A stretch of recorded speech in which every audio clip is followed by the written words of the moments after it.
ব্যাপারটা আমরা যে জায়গায় আজকে দাঁড়িয়ে আছি, শুধুমাত্র আমাদেরকে ভোটার হিসাবেই ব্যবহার করা হচ্ছে বলে আজকে আমরা এই বাধার সম্মুখীন হচ্ছি। কি বিষয় নিয়ে বাধা হচ্ছে?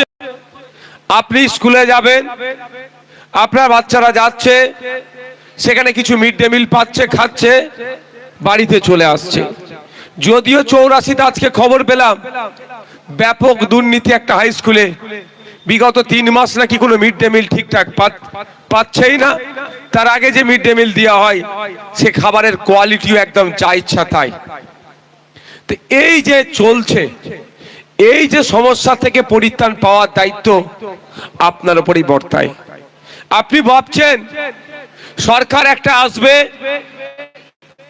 সরকার আপনার পাশে থাকবে, শিক্ষা ব্যবস্থা, স্কুলে শিক্ষক দেবে, হসপিটালে ডক্টর দেবেন, আপনারা কৃষক, উৎপাদিত ফসলের দাম পাবেন, আপনাদের মিনিমাম ওয়েজেস বাড়বে, এটা আপনারা আশা করছেন।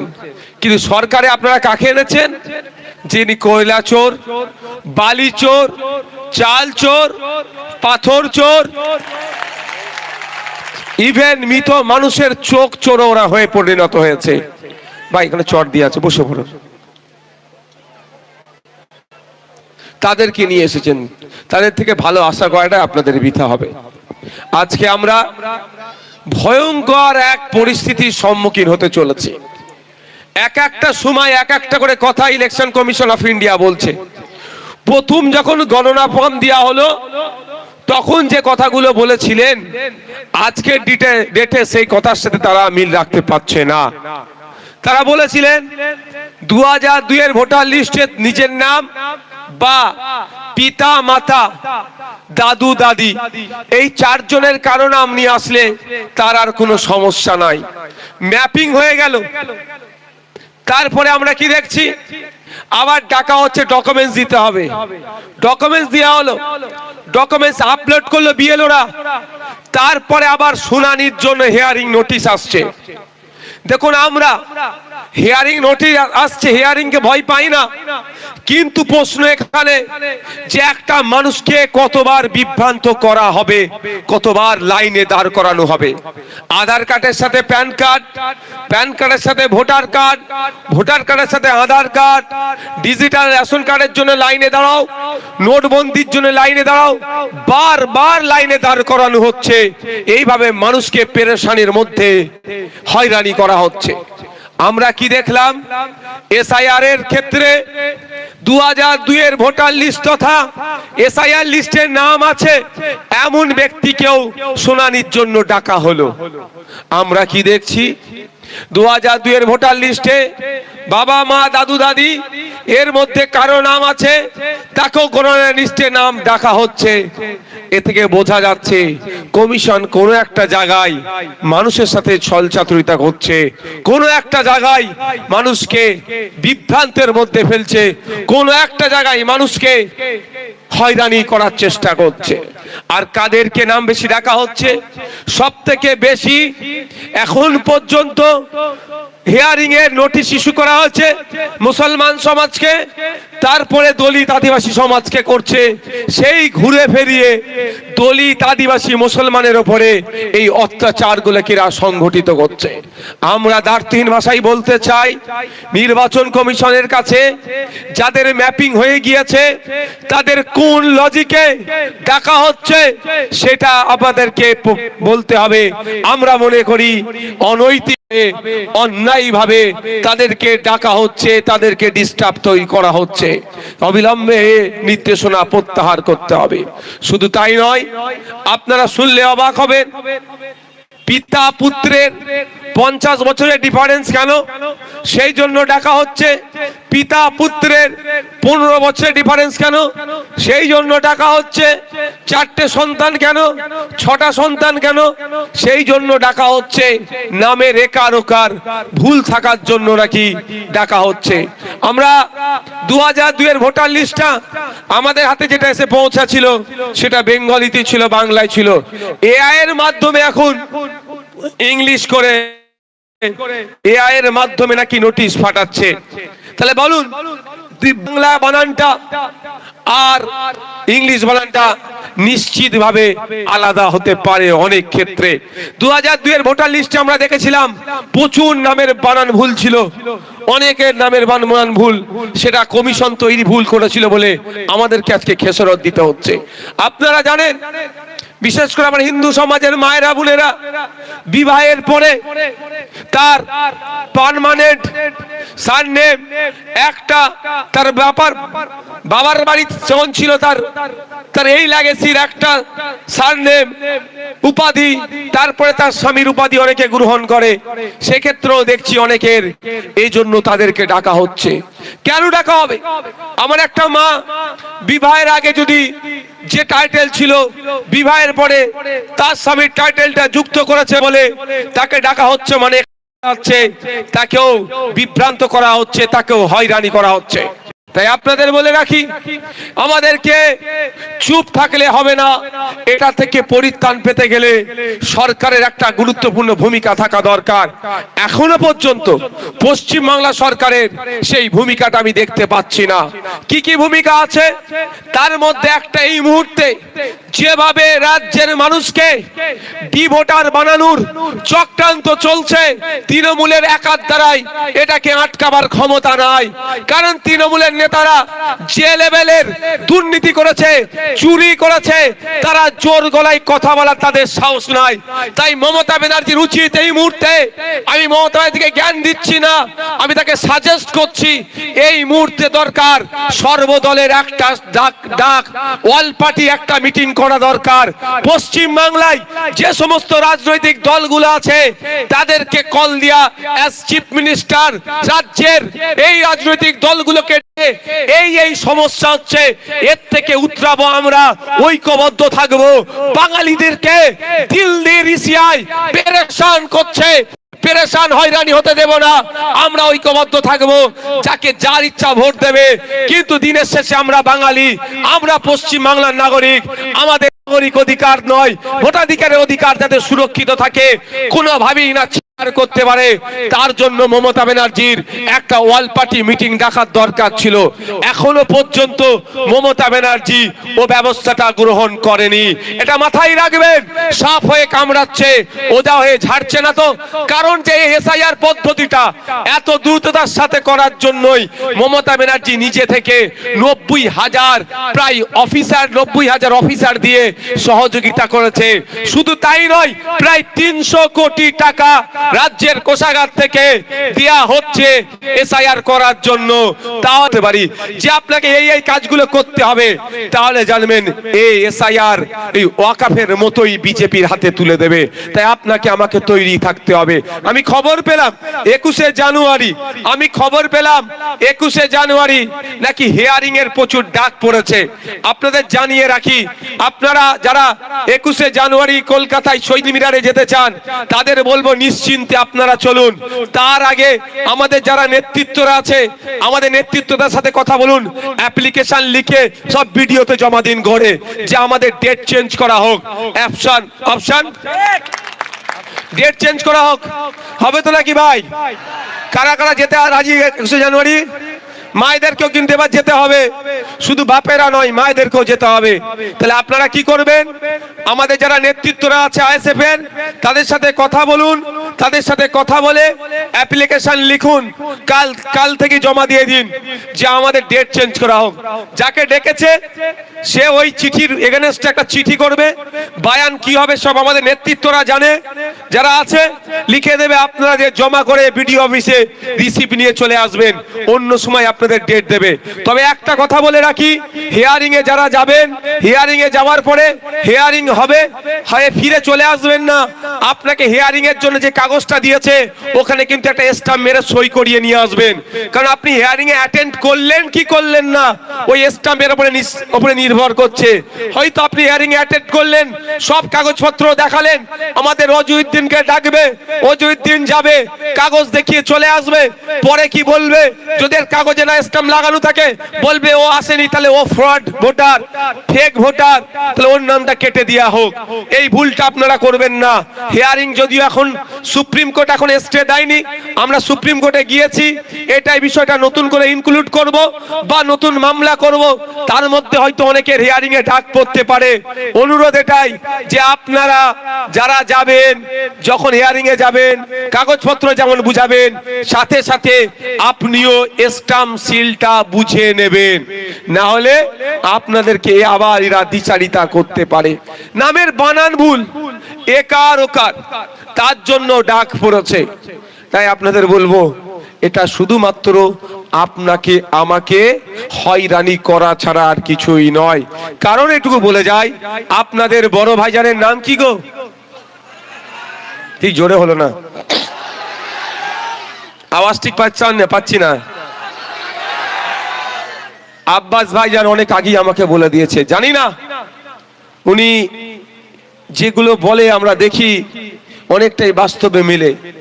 অনেক আগে আমাকে বলেছে যে তুই প্রস্তুত রাখ, সুপ্রিম কোর্টে গিয়ে তোকে মামলা করতে হবে, উকিলের সাথে কথা বলে রাখ। আমার এক হিন্দু, আমার এক মুসলমান, আমার নমশূদ্র, আমার দলিত, আমার আদিবাসী, আমার মতুয়া, যে কেউ হতে পারে, যদি একজন বৈধ ভোটারের নাম কাটা যায়, সেই ভোটাধিকার বাঁচিয়ে নিয়ে আসার জন্য তুই দিল্লি গিয়ে সুপ্রিম কোর্টে মামলা করবি। তাই সুতরাং কে হিন্দু, কে মুসলমান, কে দলিত, কে আদিবাসী, কে পিছড়ে বর্গের মানুষ, কে নমশূদ্র, কে মতুয়া, আমাদের খামচিহ্ন দেখার দরকার নাই। আপনারা নিশ্চিন্তে থাকবেন, সংবিধানের 326 নম্বর ধারায় আপনার ভোটাধিকারের অধিকার দেওয়া হয়েছে। ওখানে স্পষ্ট ভাষায় বলা হয়েছে যে আপনি 18 বছরের ঊর্ধ্বে ভারতীয় নাগরিক, আপনার ভোটদানের স্বাধীনতা আছে। যদি ইলেকশন কমিশন অফ ইন্ডিয়া তার কোন রাজনৈতিক চক্রান্তে পড়ে যদি কারো ভোটাধিকার কেড়ে নিতে চায়, তার মানে আর্টিকেল 326 কে সে ভায়োলেট করছে।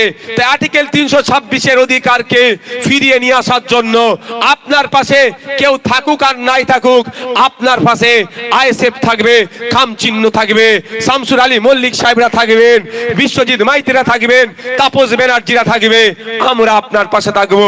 আপনার হয়ে আমরা সর্বোচ্চ লড়াই করব। ভয় পাওয়ার, এটা ভয় পাওয়াতে চাইছে, আমরা ভয় পেলে অসুবিধে হবে, আমরা ভয় পাবো না, লড়াই করবো। এইটুকু একটা কথা বলে দিই, আমি শুনছিলাম এখানে প্রোগ্রামটা অন্য জায়গায় হওয়ার কথা ছিল, সেখানে হয়নি, অন্য জায়গায় হয়েছে। আমি ধন্যবাদ জানাবো প্রশাসনের বন্ধু ভাইদেরকে, তারা যথেষ্ট সহযোগিতা করেছে। ধন্যবাদ জানাবো দর্শকের আসনে বসে থাকা, দাঁড়িয়ে থাকা অগণিত বাপ ভাইদের সাথে সাথে আজকে পাল্লা দিয়ে মা বোনেরাও আজকে এসে বুঝিয়ে দিয়েছে আইএসএফ কে শুধু বাপ ভাইরা ভালোবাসে না, মা ভাইরাও আইএসএফ কে যথেষ্ট ভালোবাসে।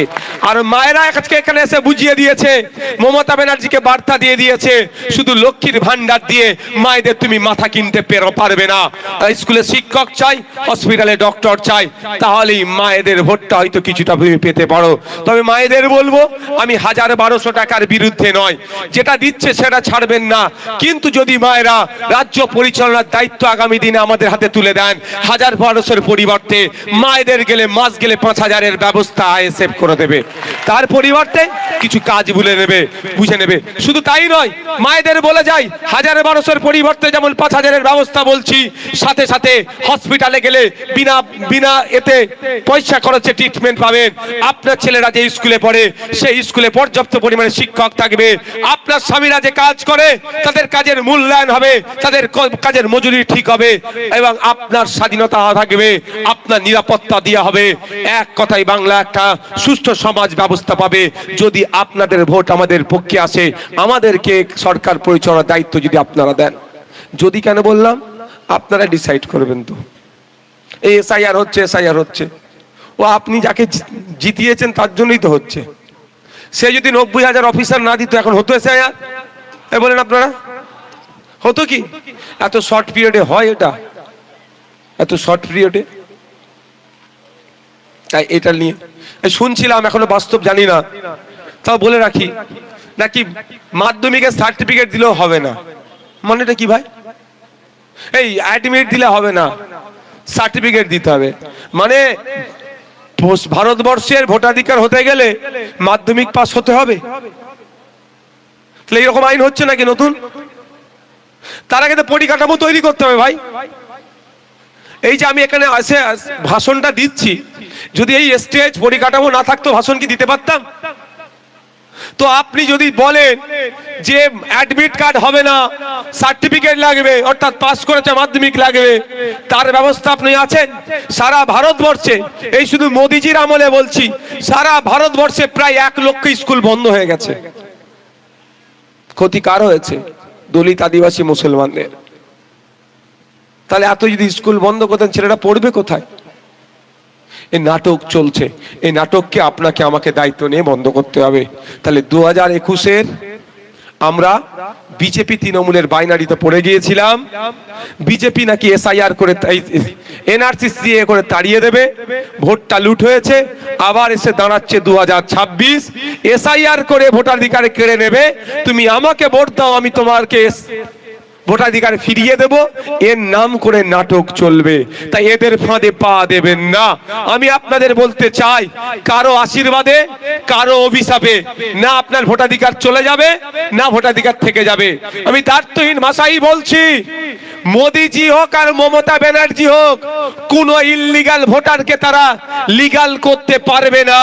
ঠিক একই ভাবে মোদিজি হোক আর মমতা ব্যানার্জি হোক, কোন লিগাল ভোটারকে ইল্লিগাল করে আটকে রাখতে পারবে না। দিনের শেষে সংবিধানকে সামনে রেখে তাকে লিগাল প্রুফ আমরাই করে ছাড়বো। তাহলে ভয় পেয়ে যাবেন না। শুভেন্দু অধিকারী বলেছে ভোটাধিকার কেড়ে নেবে, আর মমতা ব্যানার্জি বলছে ভোটাধিকার দিয়ে দেবো। কারো ক্ষমতা নেই, কারো ভোটাধিকার করার ক্ষমতা নেই, কারো দেওয়ার ক্ষমতা নেই। দেবে কে সংবিধান, কাটবে কে সংবিধান। ভারতীয় হতে হবে, 18 বছরের ঊর্ধ্বে হতে হবে, আপনার আবার ভোটাধিকার পাবো। আর ইল্লিগাল যে আছে তার সাথে কোনো প্রশ্ন নেই আমার, যে ভারতীয় নয় তার আমি ভোটাধিকার নিশ্চিত করবো কেন ভাই? আমি দায়িত্বশীল নাগরিক। কিন্তু আপনাদের ভয় দেখানো হচ্ছে। ভয় পাবেন না, হয়তো সামনের দিনে, আগামী দিনে আরো হয়তো লড়াই হতে পারে, আসতে পারে, গণতান্ত্রিক প্রক্রিয়াতে লড়াই হবে। তবে বিভিন্ন জায়গায় দেখছি প্রতিবাদ হচ্ছে, প্রতিবাদ হওয়াটা স্বাভাবিক। আরো বেশি বেশি করে প্রতিবাদ হবে। কি বললাম? আরো বেশি বেশি করে প্রতিবাদ হবে আগামী দিনে।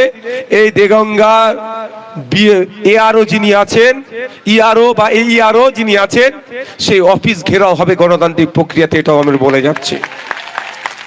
তবে শান্তিপূর্ণ, কারো কথাই বার খেয়ে কিছু ক্ষতি করে ফেলবেন না। আমি বললাম, আপনি গেলেন বিডিও অফিসের গেটটা ভেঙে দিলেন। ওই বিডিও অফিসের গেটটা আপনার আমার ট্যাক্সের টাকায় তৈরি হয়েছে। ও আপনার আমার সম্পত্তি, রাষ্ট্রের সম্পত্তি, মানে নাগরিকের সম্পত্তি। ওই গেটটা আবার সারাতে হবে তো। ওই গেটটা সারাতে গেলে যে টাকাটা খরচ হবে, সেই আপনার আমার ট্যাক্সের টাকা দিয়ে সারাবে। ওটা আমার আপনার সম্পত্তি, আমি আপনি ভাঙবো কেন? তাহলে হিংসায় আমরা জড়াবো না। আমরা কি করবো? ঘিরে বসে রাখবো। জবাব দিতে হবে কোন লজিকে তুমি আমার 4 ভাই বোন, তুমি আমাকে 6 ভাই বোনের ডেটা পাঠিয়েছো। বুঝতে পারছো না? জবাব দিতে, যতক্ষণ দিতে পারবে বসে থাকবো, ঘিরে বসে থাকবো। কোনো হই হুল্লোর কিছু নয়, হইও নয়, ঝগড়া ঝামেলা নয়, বসে থাকবো। আজকে আমি একটা পোস্ট দেখলাম, এবার এই 6 ভাই বোনের নিয়ে না, যারা বিকৃতি মস্তিষ্কে চলছে, ওরা কি বলছে? মুসলমানদের সমস্যা হচ্ছে, ঘোড়ার ডিম সব পাখি মাছ খায় আর মাছরাঙার দোষ হয়। বলছে মুসলমানদের সমস্যা হচ্ছে। আমি একটা নাম বলছি, রাজা রায়, পিতার নাম কালীপদ রায়, 25 বছরের ছেলে। তার কাছে হেয়ারিং এর নোটিশ এসেছে। কেন এসেছে? তার ভাই বোন মিলিয়ে তারা 8 জন। লোকটি, ছেলেটি কে? রাজ্যসভার এমপি ছিল শান্তনু সেন, তৃণমূলের নেতা। তার গাড়ির ড্রাইভার, আমি এতটাও বলে দিচ্ছি। কি বললাম? তার গাড়ির ড্রাইভার নোটিশ এসেছে। এবারে বলুন, শুধু কি মুসলমানের কাছে আসছে? এবার কার একটা সন্তান নেবে, কে 2টো সন্তান নেবে, সেটাকে ডিসাইড আমি করে দেবো, না আমার দেশে কোনো পলিসি আছে এরকম? আমার দেশে পলিসিও নেই, আর আমার ডিসাইড করার পাওয়ারও নাই। আমি ওই বিতর্কে জড়াবো না। যদি পলিসি থাকতো 2টো সন্তান, কেন 3টে হয়েছে সেটা প্রশ্ন হতো। যখন পলিসি নাই, তাহলে ওরা 8 ভাই বোন, তাদেরকে ইচ্ছা করে পেরেশানি ওটাকে হয়রানি করার জন্য এ কাজ করা হচ্ছে। তাই আমি আপনাদের বলবো ঐক্যবদ্ধ থাকতে হবে। কে হিন্দু কে মুসলমান সেই পরিচয় নিয়ে বিতর্কে জড়াবেন না। আমাদের সামাজিক পরিচয়, আমরা মানুষ। আমার পাশের বাড়ির একজন কেউ এই এসআইআর এর হিয়ারিং এ বিপদে পড়েছে, আর আমি এত বড় নিকৃষ্ট হয়ে যাব না যে হিন্দু কি মুসলমান দেখবো আমি। আমার কাজ কি হবে? আমার পাশের বাড়ির ওই লোকটার পাশে থেকে তাকে সাহস জুগিয়ে তার হয়ে দুটো কথা বলা। এটা হবে তো নাকি রে ভাই? না রাজা রায়, কালীপদ রায়ের ছেলে, ওটা ও বুঝে নেবে, ও বলে আমি মুখ ঘুরিয়ে নেব, এটাও হবে না। আর রজিউদ্দিন আখতারি, ও ওটা বুঝে নেবে, আমি মুখ ঘুরিয়ে নেব, এটাও উচিত হবে না। তাই আমার কাছে রজিউদ্দিন আখতারিও যতটা গুরুত্ব পাবে, একজন এসআইআর এর নোটিশ ইস্যু করেছে কেন সেই নিয়ে, আর রাজা রায়কেও কেন নোটিশ ইস্যু করলো, এই দুটো গুরুত্বই কিন্তু আমার কাছে এক থাকবে, এর বাইরে কিছু হবে না। হ্যাঁ, রজিউদ্দিন আখতারি আমার পার্টির অঞ্চল লেভেলের বিভিন্ন লেভেলের একটা নেতৃত্ব, ঠিক কথা, কিন্তু অন্যায় এর সাথে হয়েছে, রজিউদ্দিন আখতারির সাথে হয়েছে, রাজা রায়ের সাথে হয়েছে। সুতরাং দুই অন্যায়কে আমরা এক মানদণ্ড হিসাবেই দেখব, আলাদা আমরা দেখব না। 21শে জানুয়ারি কলকাতা যেতে হবে। যাদের নোটিশ অলরেডি এসে গিয়েছে তারা আমাদের নেতৃত্বদের সাথে যোগাযোগ করবেন। ওরা কি করবে? অ্যাপ্লিকেশন লিখে জমা কোথায় করাতে বলবে সেখানে করবে, 1 নম্বর কথা। আমি একটু বলে যাই, এইখানে প্রোগ্রাম হতো না, দ্বিতীয় জায়গায় হতো, এখানে হয়েছে, এতটুকু বলে যাচ্ছি আমি।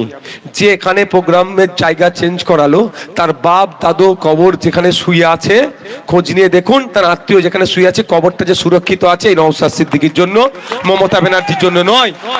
তাকে এইটুকু শুধু জানিয়ে রাখতে চাই, আগামী দিনে এসআইআর নিয়ে পেরেশানিতে পড়লে, বিপদে পড়লে তার দল তার পাশে থাকবে না। আমার এই রজিউদ্দিন রায় তাকে বিপদ থেকে উদ্ধার করবে, এটাও আমি বলে রেখে দিতে চাই। কারণ তার বাপের কবর, তার আত্মীয়র কবর সুরক্ষা করার জন্য মমতা ব্যানার্জি এগিয়ে আসেনি, অভিষেক ব্যানার্জি এগিয়ে আসেনি, কাকলি ঘোষ দস্তিদার এগিয়ে আসেনি, এগিয়ে এসেছে নওশাদ সিদ্দিকীর মতো কোটি কয়েক মানুষ। আমাদের করা মামলার জন্য এখন ওনার পরিবারের কবরস্থানটা সুরক্ষিত আছে। আর ও আজকে দাদা দিদি বলেছে বলে হই হই করছে, তো গরম কদিন থাকবে দেখে নেন। শাহজাহান শেখ, ওই কি সন্দেশখালী নিজেকে বেতাজ বাদশা বলতো, সে এখন জেলের ভাত খাচ্ছে, আর এ তো পাড়ার চারানার নেতা।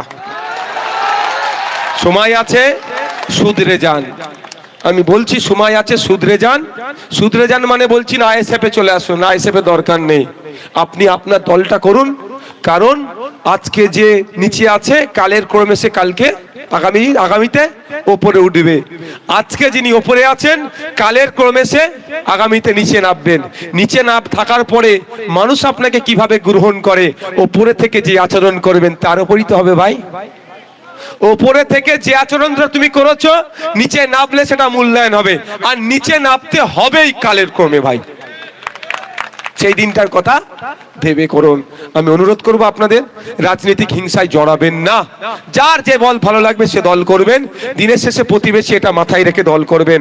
কারণ মমতা ব্যানার্জি, অভিষেক ব্যানার্জি, দিলীপ ঘোষ, কুণাল ঘোষ, শুভেন্দু অধিকারী, সুজন চক্রবর্তী, এরা খোঁজ নিয়ে দেখবেন এসি রুমে বসে চা খায়, আর আপনারা ঝগড়া জড়িয়ে পড়ছেন। দ্বিতীয় কথা, প্রশাসন বন্ধুদেরকে সহযোগিতা করবেন। প্রশাসন বন্ধু আমাদের সমাজের একটা গুরুত্বপূর্ণ তারা সদস্য, তারা আমাদের সমাজের গুরুত্বপূর্ণ সদস্য। আমরা প্রশাসনকে অনেক কথা বলি, কিন্তু একটু ভেবে দেখেছেন 8 ঘন্টার বেশি এরা কতক্ষণ ডিউটি করছে? 12 ঘন্টা, 14 ঘন্টা, 16 ঘন্টা ডিউটি করছে। কেন করবে? 8 ঘন্টার বেশি কেন ডিউটি করবে? এটা আমাদের বাড়ির, তারা একজন গুরুত্বপূর্ণ সদস্য। তাই এদের জন্য এদের হোক কথা বলতে হবে। আইনকেও হাতে তুলে নেবেন না, এই প্রশাসন ভাইদেরকে আপনারা সহযোগিতা করবেন এবং আওয়াজ তুলবেন। এই পুলিশ সহ সরকারি কর্মচারীদেরকে মমতা ব্যানার্জি 2006, 7, 8-এর দিকে বলেছিল কেন্দ্রীয় সমাহারে দিয়ে দিতে হবে, নাহলে সরকার থেকে চলে যাও। এখনো কেন এই পুলিশ সহ সরকারি কর্মচারীরা কেন্দ্রীয় সমাহারে দিয়ে পাচ্ছে না? কেন্দ্রীয় সমাহারে দিয়ে দিতে হবে। পুলিশে প্রায় 2.5 লক্ষ শূন্য পদ আছে, ওই 2.5 লক্ষ শূন্য পদ পূরণ করতে হবে। মমতা ব্যানার্জি প্রত্যেক দিন ওনার হিসাবে থানা উদ্বোধন করে যাচ্ছে। ভাঙড়ে 2-3টে থানা ছিল, এখন 8টা থানা করে দিয়েছে। আমি তো বলি যে পাড়ায় পাড়ায় থানা করে দাও, নওশাদ সিদ্দিকীর কোনো অসুবিধা নাই। অসুবিধা কি ভাই? আমি সমাজ বিরোধী নাকি? আমি বোম মারামারি করি নাকি? সমাজ বিরোধী ওই নোটোরিয়াস ক্রিমিনাল, ওর অসুবিধা হতে পারে, আমার কেন অসুবিধা হবে? তবে আমি একটা কথা বলেছি, ওই একটা অফিসারকে দিয়ে দুটো থানা চালালে হবে না। লেডি কনস্টেবলের অভাব, লেডি এসআই এর অভাব, নতুন নতুন পদ যে তৈরি হচ্ছে সেগুলো পূরণ করো। 2.5 লক্ষ শূন্য পদ আছে, 2.5 লক্ষ পুলিশে যদি এসে যায় তাহলে কি হবে? আমার আজকের যে পুলিশটা 12 ঘন্টা 14 ঘন্টা ডিউটি করছে, তার ডিউটি 8 ঘন্টায় চলে আসবে, কষ্ট কম হবে। আর 2.5 লক্ষ পরিবার কি হবে? চাকরি পাবে। 2.5 লক্ষ পরিবার চাকরি পেলে আরো 2.5 লক্ষ পরিবার তার থেকে উপকৃত হবে। তাহলে 5 লক্ষ পরিবার পিছু 4 জন করে ধরলে 5 লক্ষ পরিবার মানে 20 লক্ষ মানুষ শুধু পুলিশে নিয়োগের মাধ্যমে উপকৃত হবে। মমতা ব্যানার্জি যদি না পারে সেই জায়গা থেকে অব্যাহতি নিক, আমাদেরকে দায়িত্ব দিক, আমরা এগুলো বুড়ো দেখিয়ে দেবো। সকলে ভালো থাকবেন, সুস্থ থাকবেন। দেগঙ্গার মায়েদের বলবো, দেগঙ্গার মায়েদের বলবো, হাতে ধরিয়ে দিচ্ছে। আর আপনার স্বামীর, আপনার ছেলের যখন ট্রিটমেন্ট করতে হচ্ছে, কত করে দিতে হচ্ছে? 5,000 10,000 খরচ হয়ে যাচ্ছে। আপনারা যদি আমাদের যেতান, হেভি ট্রিটমেন্টের জন্য কলকাতা যেতে লাগবে না। কলকাতার পিজি হসপিটাল আপনাদের দ্বারে, আপনার জেলায় আমরা হাজির করে দেবো। ধন্যবাদ সকলকে।